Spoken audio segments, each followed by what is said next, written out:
Industrial revolution. दोस्तों, आज हम एक ऐसे टॉपिक पर चर्चा करेंगे जिसने हम सभी के जीवन को गहराई तक प्रभावित किया है। एक बार हिस्टोरियन हॉब्सबॉम ने कहा था कि आग और लोहे की खोज के बाद यदि किसी चीज ने ह्यूमन सोसाइटी को सबसे ज्यादा प्रभावित किया है तो वो है इंडस्ट्रियल रेवोल्यूशन। यहां हमारे मन में यह सवाल उठना स्वाभाविक है कि आखिर ये इंडस्ट्रियल रेवोल्यूशन है क्या, इसका अर्थ क्या है? तो इसका आंसर है उत्पादन प्रणाली यानी प्रोडक्शन सिस्टम में परिवर्तन को ही इंडस्ट्रियल रेवोल्यूशन के रूप में जाना जाता है। वास्तव में इंडस्ट्रियल रेवोल्यूशन से पहले यूरोप में ही नहीं बल्कि पूरे वर्ल्ड में जरूरत की सभी वस्तुओं का उत्पादन कुटीर उद्योगों यानी हाउस होल्ड इंडस्ट्रीज के द्वारा किया जाता था, जिन्हें आज हम हैंडीक्राफ्ट इंडस्ट्री के रूप में जानते हैं। जबकि इंडस्ट्रियल रेवोल्यूशन में प्रोडक्शन के लिए कोल और स्टीम इंजनों से चलने वाली मशीनों का इस्तेमाल किया जाने लगा। आइए अब हम जानने का प्रयास करते हैं कि ये क्रांति पहल कहां हुई, कब हुई और क्यों हुई। इंडस्ट्रियल रेवोल्यूशन की शुरुआत 750 से 760 एडी के आसपास ब्रिटेन से मानी जाती है। वर्तमान में कुछ विद्वानों का यह भी मानना है कि ब्रिटेन में शुरू हुई इंडस्ट्रियलाइजेशन की यह धारा अभी भी खत्म नहीं हुई है और आज भी फोर्थ इंडस्ट्रियल रेवोल्यूशन के रूप में निरंतर जारी है। यहां मन में ये प्रश्न उठने स्वाभाविक हैं कि इंडस्ट्रियल रेवोल्यूशन सबसे पहले ब्रिटेन में ही क्यों हुआ और इसके प्रभाव क्या रहे। दरअसल ब्रिटेन ही वो देश था जहां इंडस्ट्रियल रेवोल्यूशन के लिए अनुकूल परिस्थितियां मौजूद थीं। ब्रिटेन की जियोग्राफी, इसके नेचुरल रिसोर्स, दुनिया भर में फैली ब्रिटिश कॉलोनीज के साथ होने वाला उसका trade, economic development, scientific discoveries, Britain में हुए एग्रीकल्चर रिफॉर्म्स, ब्रिटेन की प्रोग्रेसिव पॉलिटिकल पॉलिसीज और ब्रिटिश समाज की आधुनिक सोच, इन सभी ने मिलकर ब्रिटेन में इंडस्ट्रियल रेवोल्यूशन के लिए एक अनुकूल माहौल तैयार कर दिया था। दोस्तों, जहां तक इंडस्ट्रियल रेवोल्यूशन के प्रभावों की बात है तो हम देखते हैं कि मानव जीवन का कोई भी हिस्सा इससे प्रभावित हुए बिना नहीं रह सका। इसने तत्कालीन राजनीति, अर्थव्यवस्था, समाज और संस्कृति आदि का पूरी तरह से कायाकल्प कर दिया। इसने जीवन के हर क्षेत्र में नए सिद्धांतों और विचारों को जन्म दिया, यहां तक कि प्रकृति भी इसके प्रभावों से अछूती नहीं रह सकी। आइए अब हम एक एक करके इन कारणों और प्रभावों को समझने का प्रयास करते हैं। Causes: Britain's favorable geography and natural resources. Britain की जियोग्राफी ने ब्रिटेन के इंडस्ट्रियलाइजेशन में बड़ा ही इंपॉर्टेंट रोल प्ले किया था। ब्रिटेन के चारों ओर से समुद्र से घिरा होने के कारण वो बाहरी हमलों से बचा रहा। इसके साथ ही सी पोर्ट्स के डेवलपमेंट के लिए अनुकूल कोस्ट लाइन होने के कारण वहां मैनचेस्टर, लिवरपूल जैसे बंदरगाहों को विकसित करना आसान था। गर्म गल्फ स्ट्रीम करंट की वजह से ब्रिटेन के पोर्ट्स साल भर ट्रेड के लिए खुले रहते थे। ब्रिटेन के क्लाइमेट ने भी इंडस्ट्रियलाइजेशन में हेल्प की। ब्रिटेन की नम जलवायु कॉटन इंडस्ट्री के लिए बहुत उपयोगी साबित हुई, क्योंकि नमी के कारण मशीन में तेजी से घूमते स्पूल में धागे के टूटने का खतरा काफी कम होता था। इसके अतिरिक्त ब्रिटेन में कोल और आयरन के भंडार बड़ी मात्रा में मौजूद थे। सभी मेन सी ट्रेड रूट्स के रास्ते में पड़ने के कारण ब्रिटिश कॉलोनीज से कच्चा माल इंपोर्ट करना और तैयार माल एक्सपोर्ट करना बहुत ही आसान था। इन सी रूट्स की सुरक्षा के लिए ब्रिटेन ने एक शक्तिशाली नौसेना का निर्माण किया था। उसकी नौसेना की शक्ति का अंदाजा इसी से लगाया जा सकता है कि अपनी शक्ति के चरम पर होने के बावजूद नेपोलियन बोनापार्ट भी ब्रिटिश नौसेना को हराने में सफल नहीं हो सका था। Agriculture reforms in Britain. 16वीं और 17वीं सदी में ब्रिटेन में हुए एग्रीकल्चर रिफॉर्म्स ने इंडस्ट्रियल रेवोल्यूशन के लिए एक आधार तय कर दिया था। इस दौर में कृषि में नई नई तकनीकों का प्रयोग किया गया, जिससे कृषि उत्पादन में तीव्र वृद्धि हुई।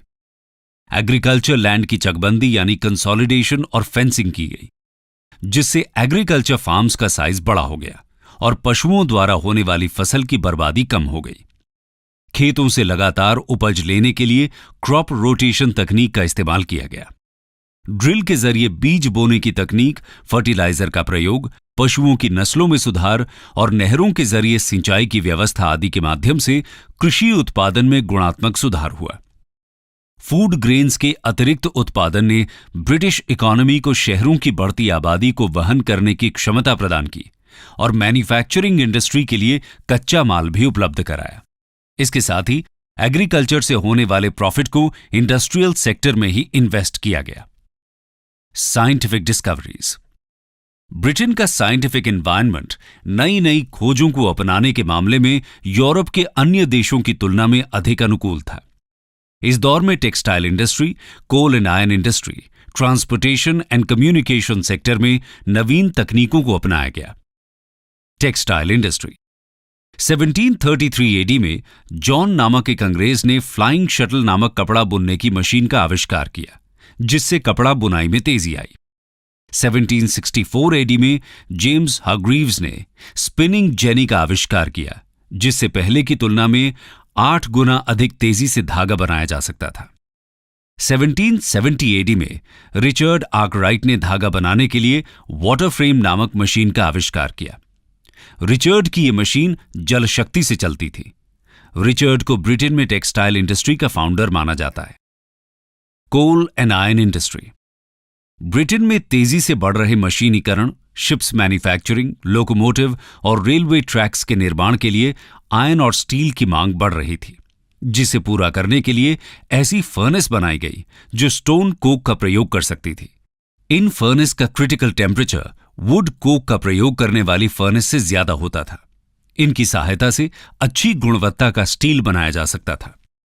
हम्फ्री डेबी द्वारा सेफ्टी लैंप के आविष्कार ने कोल माइंस में काम करने वाले मजदूरों का माइंस के अंदर काम करना आसान बना दिया और कोल माइन में होने वाली दुर्घटनाओं एवं श्रमिकों की मृत्यु में उल्लेखनीय कमी आई। इसके पहले मजदूर जिस ट्रेडिशनल माइन लैंप का प्रयोग करते थे, वो कोल माइंस से निकलने वाली ज्वलनशील गैसों के कारण आग पकड़ लेते थे, जिससे अक्सर माइंस में जानलेवा दुर्घटनाएं होती रहती थीं। Development of transportation.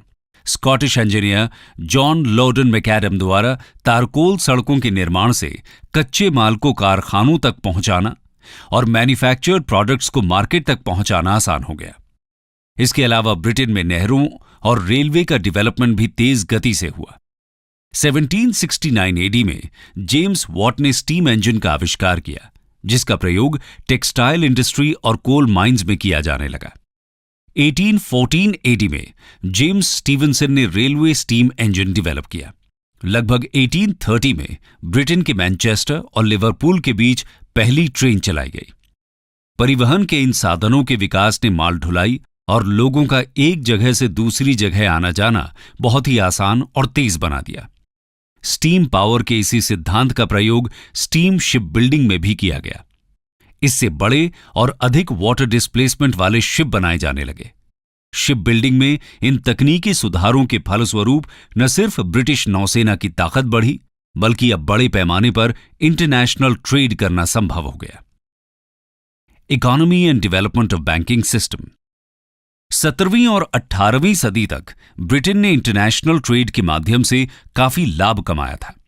Bharat, America जैसे उपनिवेशों के माध्यम से ब्रिटेन को बड़ी मात्रा में सरप्लस कैपिटल की प्राप्ति हो रही थी। इस सरप्लस कैपिटल को इंडस्ट्रीज में इन्वेस्ट किया जाने लगा। इस काम के लिए ब्रिटेन में जॉइंट स्टॉक कंपनियों, बैंकों की स्थापना हुई। Population growth. 1740-50 एडी के आसपास ब्रिटेन सहित पूरे यूरोप में जनसंख्या में तेजी से वृद्धि हुई। इससे वस्तुओं की मांग और कीमतें बढ़ने लगी। ऐसे में उत्पादन बढ़ाने के लिए नए नए तकनीकी उपाय अपनाए जाने लगे। इस बढ़ती हुई जनसंख्या ने कारखानों और कोल माइंस में काम करने के लिए चीप लेबर उपलब्ध कराया।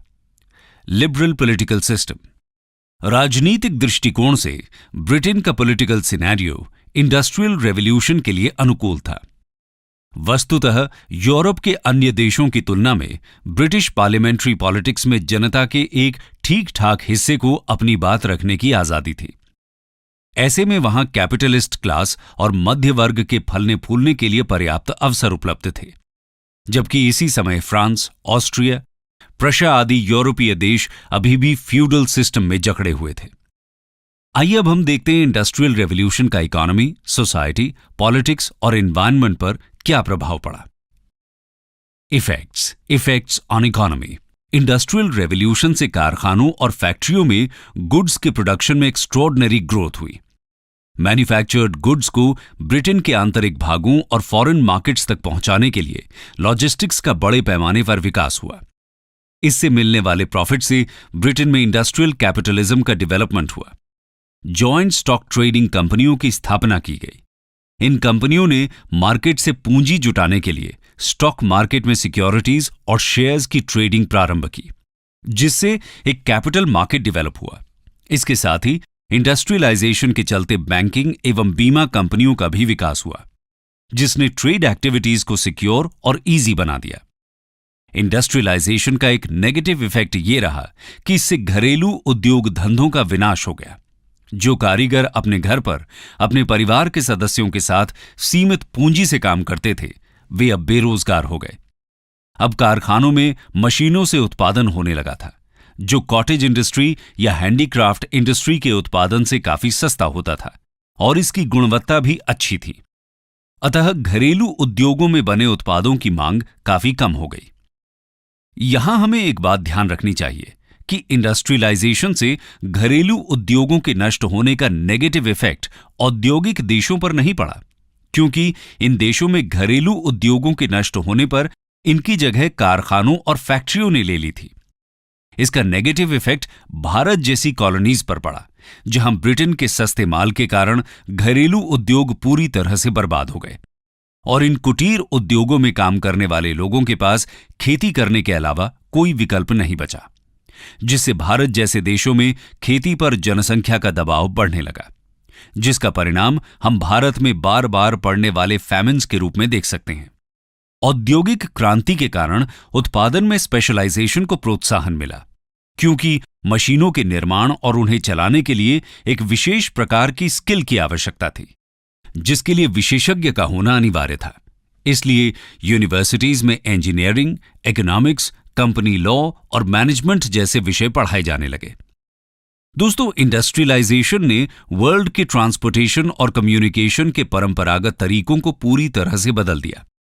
रेलवे, शिप्स और बाद में ऑटोमोबाइल, एयरक्राफ्ट्स ने लोगों का एक जगह से दूसरी जगह आना जाना बहुत आसान बना दिया। इसी के साथ डाक, तार, अंडर वाटर सी केबल्स, टेलीफोन आदि के डेवलपमेंट से दूर दराज के क्षेत्रों के साथ कम्युनिकेशन स्थापित करना आसान हो गया। इससे लोगों के बीच भौतिक और मानसिक दूरी में कमी आई। वास्तव में इंडस्ट्रियल रेवोल्यूशन के बाद राष्ट्रों की आपसी निर्भरता बहुत बढ़ गई थी, जिससे एक देश में घटने वाली घटना दूसरे देश को सीधे प्रभावित करने लगी। परिणाम स्वरूप वर्ल्ड इकोनॉमी में इकोनॉमिक बूम और रिसेशन नामक नया फिनोमेना दिखाई देने लगा। ट्रेड और इंडस्ट्री में होने वाले इस इकोनॉमिक बूम और रिसेशन का असर समाज के सभी वर्गों पर प्रत्यक्ष रूप से पड़ने लगा। रिसेशन के समय अनएम्प्लॉयमेंट बढ़ जाता था, जबकि इकोनॉमिक बूम के समय मांग बढ़ने पर रोजगार के अवसरों में वृद्धि हो जाती थी।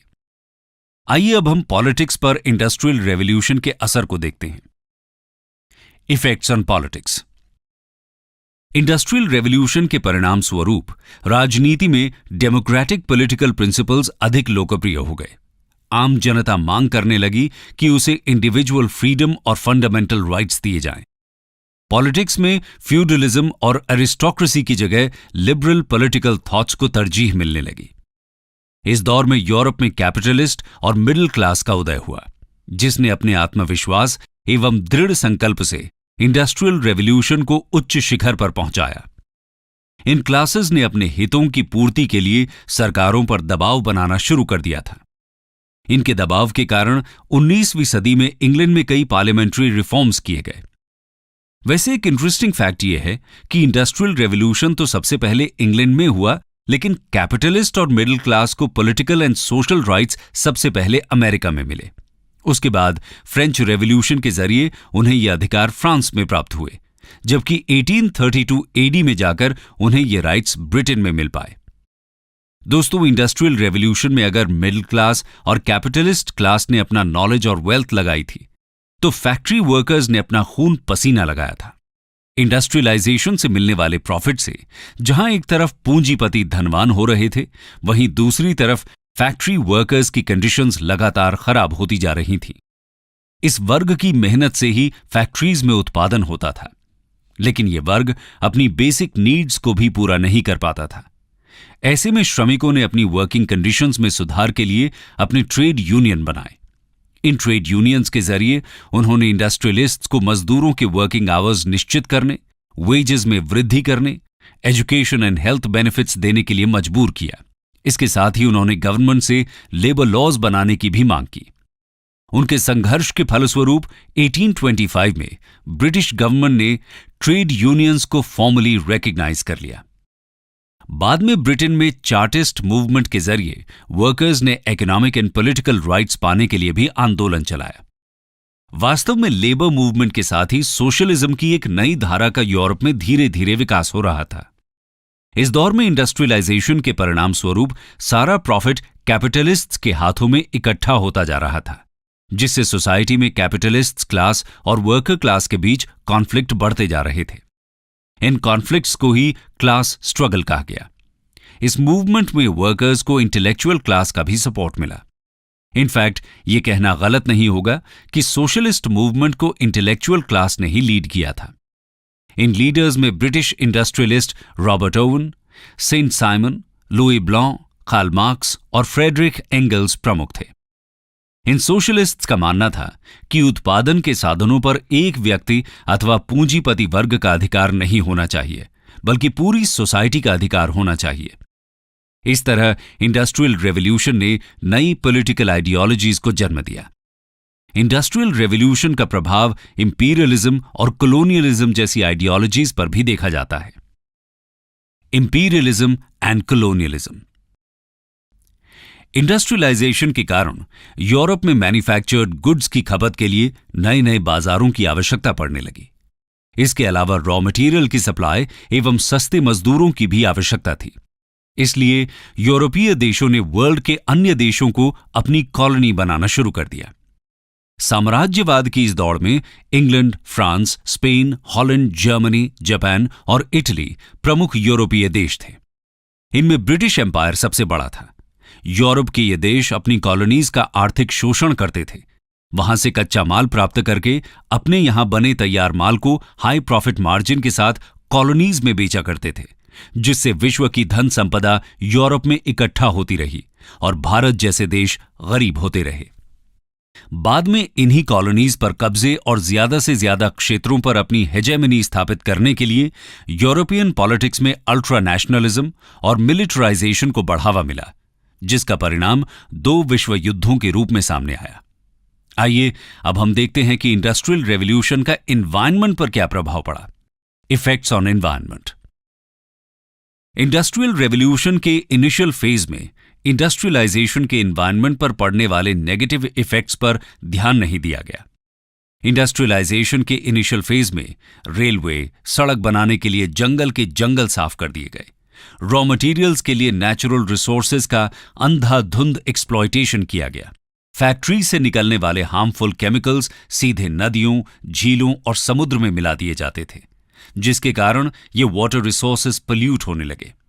इन फैक्ट्री से निकलने वाली हार्मफुल गैसेज जैसे carbon dioxide, sulphur oxide, CFC आदि के कारण ग्लोबल वार्मिंग की समस्या उठ खड़ी हुई।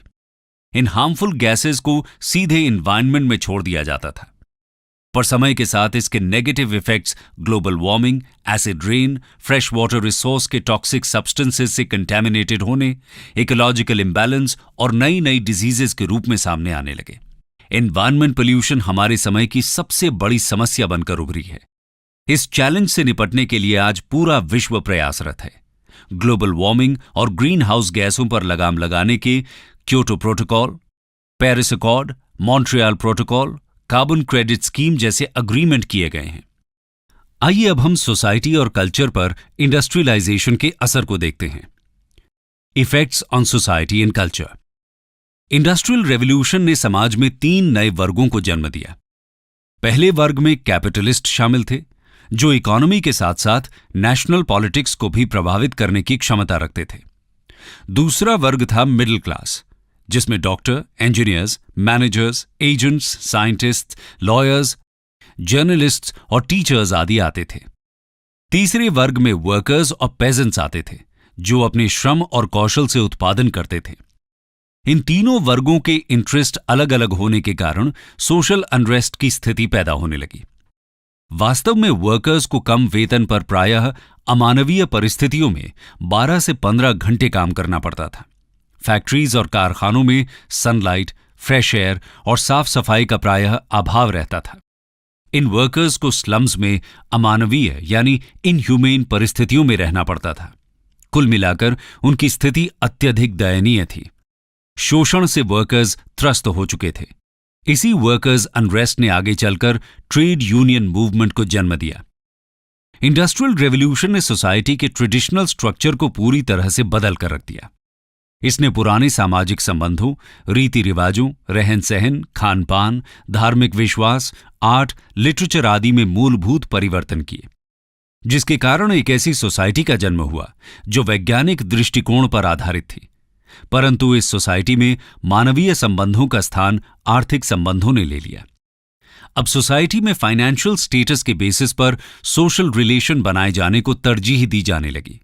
इसी के साथ इंडस्ट्रियल रेवोल्यूशन ने सोसाइटी में कंज्यूमरिज्म और मटीरियलिज्म को बढ़ावा दिया, जिसके चलते जॉइंट फैमिली के स्थान पर न्यूक्लियर फैमिलीज को तरजीह दी जाने लगी, जिसमें व्यक्तियों का लगाव स्वयं, पत्नी और बच्चों पर होता था। इंडिविजुअलिज्म की यह भावना सिर्फ फैमिली तक ही सीमित नहीं थी, बल्कि आर्ट और लिटरेचर भी इससे अछूते नहीं रह सके।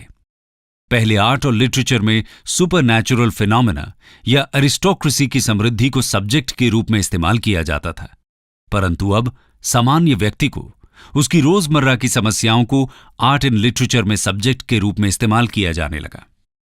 इंडस्ट्रियलाइजेशन ने अर्बनाइजेशन को बढ़ावा दिया। इंडस्ट्रियल रेवोल्यूशन के कारण जब बड़े बड़े कारखानों की स्थापना हुई, तो इन कारखानों के आसपास वर्कर्स के घर, बच्चों के लिए स्कूल, हॉस्पिटल्स और पार्कों की भी स्थापना की गई। इनके मनोरंजन के लिए बार, गैम्बलिंग हाउस, थिएटर्स और सिनेमा घर बनाए गए। रोजमर्रा की जरूरतों को पूरा करने के लिए दुकानों एवं बाजारों की स्थापना हुई। धीरे धीरे इन स्मॉल सेटलमेंट्स ने बड़े शहरों का रूप ले लिया। बेहतर रोजगार की तलाश में विलेजेस से सिटीज की तरफ लोगों का भारी संख्या में माइग्रेशन हुआ, जिसके परिणाम स्वरूप सिटीज की पॉपुलेशन में बेतहाशा वृद्धि हुई। इसके फलस्वरूप इन शहरों में स्लम्स की संख्या भी बढ़ने लगी। इन स्लम्स के घुटन भरे माहौल के कारण लोगों में आपराधिक प्रवृत्तियां बढ़ने लगी। चोरी, बेईमानी, extra marital affairs, alcoholism, drug addiction, crime against women, prostitution आदि अपराधों में वृद्धि हुई। ऐसा नहीं था कि ये सब चीजें पहले नहीं होती थीं, पर तब ये बहुत छोटे स्तर पर हुआ करती थी, इसलिए लोगों का ध्यान इन पर इतना अधिक नहीं जाता था। परंतु इंडस्ट्रियल रेवोल्यूशन के समय इन क्राइम्स ने एक विकराल समस्या का रूप ले लिया। एक तरह से हम कह सकते हैं कि इंडस्ट्रियल रेवोल्यूशन के कारण सोसाइटी के मॉरल स्टैंडर्ड्स का पतन हुआ। व्यक्ति, समाज एवं देश पूर्णतया स्वार्थी होते गए। अब वे दूसरों के लिए काम तब तक नहीं करना चाहते थे जब तक उसमें उनका स्वार्थ निहित न हो। आइए अब हम देखते हैं कि इंडस्ट्रियल रेवोल्यूशन का अन्य देशों पर क्या प्रभाव पड़ा।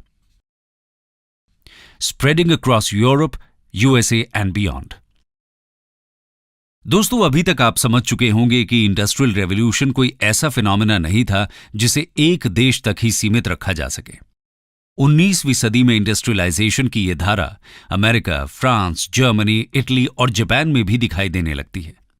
इन देशों में इंडस्ट्रियलाइजेशन के पैटर्न के आधार पर इन्हें दो ग्रुप्स में रखा जा सकता है। पहले में हम अमेरिका को और कुछ हद तक फ्रांस को रख सकते हैं। दूसरे ग्रुप में हम जर्मनी, इटली और जापान को रख सकते हैं। अमेरिका और फ्रांस में इंडस्ट्रियलाइजेशन के लिए लगभग उन्हीं तौर तरीकों का इस्तेमाल किया गया जिनके आधार पर ब्रिटेन का इंडस्ट्रियलाइजेशन हुआ था। परंतु जर्मनी, इटली और जापान में इंडस्ट्रियलाइजेशन का प्रोसेस ब्रिटेन और अमेरिका से बिल्कुल अलग था। इन देशों की सरकारों का मानना था कि वे इंपीरियलिज्म और इंडस्ट्रियलाइजेशन की रेस में दूसरों से पीछे रह गए हैं, इसलिए इन देशों की सरकारों ने खुद ही इंडस्ट्रियलाइजेशन को प्रमोट किया। परंतु उन्होंने military equipment, coal, iron and steel industry, ship building industry, railway जैसी कुछ इंडस्ट्रीज पर ही अपना फोकस रखा, जिससे इन देशों के पॉलिटिकल नैरेटिव में मिलिटराइजेशन और डिक्टेटरशिप को बढ़ावा मिला, जिसका परिणाम 1914 में फर्स्ट वर्ल्ड वॉर के रूप में हमारे सामने आया। कंक्लूजन। दोस्तों, ये एक सच्चाई है कि इंडस्ट्रियल रेवोल्यूशन के कारण व्यक्ति, समाज एवं राष्ट्रों का अत्यधिक विकास हुआ। आज का इकोनॉमिक डेवलपमेंट इंडस्ट्रियल रेवोल्यूशन का ही परिणाम है, परंतु इसने समाज में असंतुलन को बढ़ावा दिया है। आज वर्ल्ड में 1% अमीर लोगों के पास जितनी संपत्ति है, वो वर्ल्ड के आधे से अधिक जनसंख्या की कुल संपत्ति से भी ज्यादा है। इंडस्ट्रियल रेवोल्यूशन के बाद से ही नेचुरल रिसोर्सेज का एक्सप्लॉयटेशन बढ़ा है, जिसके चलते एनवायरनमेंट पोल्यूशन में भी वृद्धि हुई है। परंतु इन समस्याओं के कारण ये मान लेना कि इंडस्ट्रियल रेवोल्यूशन ने ह्यूमन सोसाइटी को केवल नुकसान ही पहुंचाया है, ठीक विश्लेषण नहीं होगा। वास्तव में इसने इकोनॉमी, पॉलिटिक्स, सोशल स्ट्रक्चर में ऐसे चेंजेस को प्रमोट किया है जिन्होंने आम जनता को डिसीजन मेकिंग प्रोसेस का अभिन्न अंग बना दिया। ग्लोबलाइजेशन के इस दौर में आज वर्ल्ड के सभी देश एक दूसरे से जुड़े हुए हैं। किसी एक देश की समस्या का असर पूरे वर्ल्ड पर दिखाई पड़ता है। आज विश्व के सभी देश एक समान आर्थिक, राजनीतिक एवं एनवायरमेंटल प्रॉब्लम्स का सॉल्यूशन निकालने के लिए मिलजुल कर प्रयासरत हैं।